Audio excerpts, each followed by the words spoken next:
मैं आपका अपने YouTube चैनल पे स्वागत करता हूँ। इसके पहले वाले वीडियो में हम लोगों ने पढ़ा था किस तरीके से एटीपी का फॉर्मेशन हो रहा था। तो मैंने वो भी आपको बताया था कि आपने जनरली पढ़ा होगा कि एरोबिक रेस्पिरेशन में आपके ग्लूकोज के एक मॉलिक्यूल के कंप्लीट ऑक्सीडेशन से 36 एटीपी का फॉर्मेशन होता है। टोटल गेन ऑफ एटीपी जो होते हैं 38 होते हैं, लेकिन 2 एटीपी क्या होती है यूज हो जाती है। इसके पहले हम लोगों ने पढ़ा था कि जो ग्लाइकोलिसिस होती है और इसके अलावा जो साइक्लिक एसिड साइकिल है जिसे C3 साइकिल कहते हैं, और इसके अलावा जो इलेक्ट्रॉन ट्रांसपोर्ट सिस्टम जिसे शॉर्ट फॉर्म में हम ETS के नाम से जानते हैं। तो जब भी आप पढ़ते हैं एरोबिक रेस्पिरेशन तो आप जनरली जानते हैं कि जो एरोबिक रेस्पिरेशन होता है, एरोबिक रेस्पिरेशन में आपने पढ़ा होगा कि जो ग्लूकोज का मॉलिक्यूल होता है उसका क्या होता है, इन प्रेजेंस ऑफ O2 उसका क्या होता है, कंप्लीट ऑक्सीडेशन होता है और CO2 H2O और ATP के रूप में एनर्जी का क्या होता है, फॉर्मेशन होता है।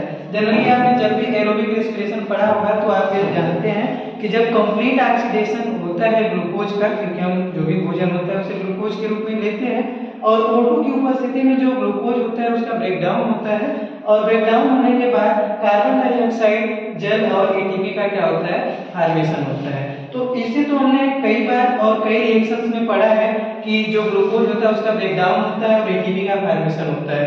लेकिन मैं आपको बताऊंगा कि किस तरीके से जो ग्लूकोज है कैसे उसका ब्रेकडाउन होता है और कैसे एटीपी का फॉर्मेशन होता है। तो ध्यान दीजिएगा, सबसे पहले आप याद रखिएगा पहला स्टेप लिखा है ग्लाइकोलिसिस। ठीक, ग्लाइकोलिसिस इन द साइटोप्लाज्म। आपने जनरली देखा होगा कि एक कोशिका होती है और कोशिका में क्या होता है, उसका केंद्रक यानी न्यूक्लियस होता है, और इसके बाहर की जो मेम्ब्रेन होती है इसमें जो लिक्विड भरा रहता है इसे क्या कहते हैं, साइटोप्लाज्म कहते हैं, और एक है आपका न्यूक्लियस है।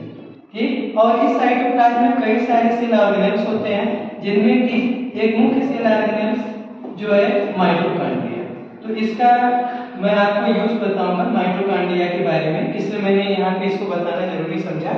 आप ध्यान दीजिएगा, पहला लिखा है ग्लाइकोलिसिस। ग्लिसिस मतलब होता है ब्रेकडाउन और ग्लाइकोलिसिस मतलब ग्लूकोज का, ग्लूकोज का ब्रेकडाउन पहला स्टेप है।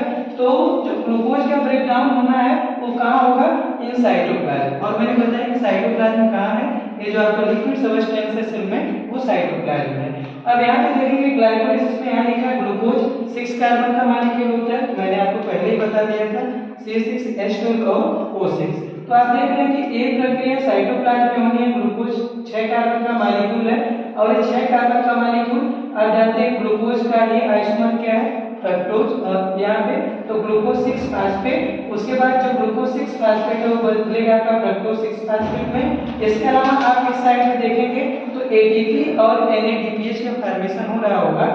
इसके अलावा फिर ग्लिसरॉल्डिहाइड 3 फास्फेट चेंज हो जाएगा 1,3 बाइफास्फेट में। इन सारे नाम को आप याद रखिएगा और कितने कार्बन दिए गए उनको ध्यान रखिएगा। ये जो भी चेंज हो रहा है हमको सामान्य सा ये जानना है कि ग्लूकोज किस में बदलेगा, पायरुविक एसिड में। यानी ग्लूकोज कितने कार्बन का मॉलिक्यूल है, 6 कार्बन का, और ये 6 कार्बन 3 कार्बन वाले पायरुविक एसिड में क्या होंगे, बदल जाएंगे। तो ध्यान रखिएगा जब भी ग्लाइकोलिसिस होती है तो ग्लूकोज का जो एक मॉलिक्यूल होता है वो पायरुविक एसिड के 2 मॉलिक्यूल में क्या होता है, ब्रेकडाउन होता है, और टोटल जो एटीपी का फॉर्मेशन होता है वो 4 होगा। 4 में से 2 एटीपी क्या होंगी, यूज हो जाएंगी, तो टोटल 2 एटीपी हमको मिलेंगे इसमें। इसके बाद जो पायरुविक एसिड है ये दूसरी वाली साइकिल यानी साइक्लिक एसिड साइकिल में आ जाता है, जिसे TCA साइकिल भी कहते हैं। इसमें आपने देखा कि पायरुविक एसिड 3 कार्बन का मॉलिक्यूल है, और इसमें फॉर्मेशन होता है एसिटिल कोएंजाइम A का, और यहाँ पे जो ऑक्सैलो एसीटेट है ये 4 कार्बन का मॉलिक्यूल है, और जो एसिटिल कोएंजाइम A है ये 2 कार्बन का मॉलिक्यूल है। 4 और 2 मिलकर के 6 कार्बन वाले साइट्रेट का क्या करेंगे, निर्माण करेंगे, और किसका फॉर्मेशन होगा, NADH का। इसके बाद यहाँ से CO2 बाहर होगा। आप देख रहे हैं यहाँ कार्बन का 6 मॉलिक्यूल है, जब यहाँ से CO2 का मॉलिक्यूल निकल जाएगा यानी एक कार्बन निकलेगा तो 5 कार्बन के मॉलिक्यूल बचेंगे और NADH का फॉर्मेशन होगा यहाँ पे।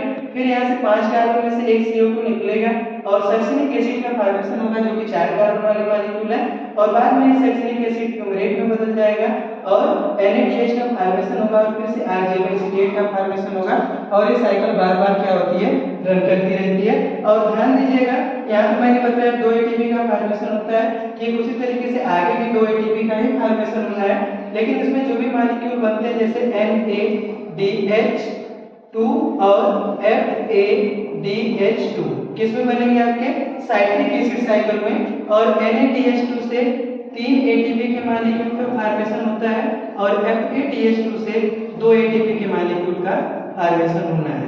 तो इस तरीके से जो NADH2 और FADH2 का फॉर्मेशन हुआ है ये चले जाएंगे आपकी तीसरी साइकिल जिसे हम कहते हैं इलेक्ट्रॉन ट्रांसपोर्ट चेन, और इलेक्ट्रॉन ट्रांसपोर्ट चेन में ये एंट्री लेंगे और टोटल जो एटीपी होगी आपकी 36 एटीपी का क्या होता है फॉर्मेशन होता है।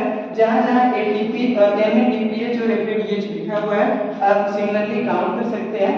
यहाँ पे ध्यान दीजिएगा कि जो पहला प्रोसेस है आपका ग्लाइकोलाइसिस का ये साइटोप्लाज्म में हुआ, और बाकी के जो प्रोसेस हैं क्रेब्स साइकिल और इलेक्ट्रॉन ट्रांसपोर्ट सिस्टम ये दोनों के दोनों कहाँ हुए माइटोकॉन्ड्रिया में, और माइटोकॉन्ड्रिया को आप जानते हैं powerhouse of the cell के नाम से भी जानते हैं, क्योंकि जो भी एनर्जी का फॉर्मेशन होना है वो आपके माइटोकॉन्ड्रिया में होगा।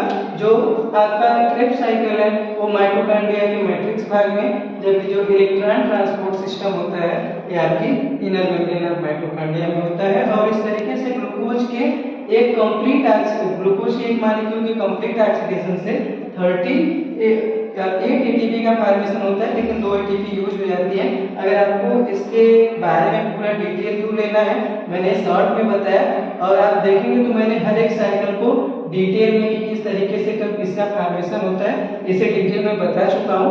लेकिन इसको मैंने सिमिलरली एक साथ और पायरुविक एसिड किस तरीके से एसिटल कोएंजाइम ए में बदलता है और एसिटल कोएंजाइम में कैसे ऑक्जेलो एसिटेट के साथ मिल करके साइक्लिक एसिड साइकिल को चलाता है, और NADH2 और FADH2 का फॉर्मेशन होता है, और NADH2 और FADH2 किस तरीके से ETS में एंट्री करके कैसे ATP का फॉर्मेशन करता है। तो आई होप कि आपको ये समझ में आया होगा कि तीनों साइकिल में किस तरीके से जो अलग अलग मॉलिक्यूल बन रहे थे और ATP के फॉर्मेशन में किससे भाग लिया।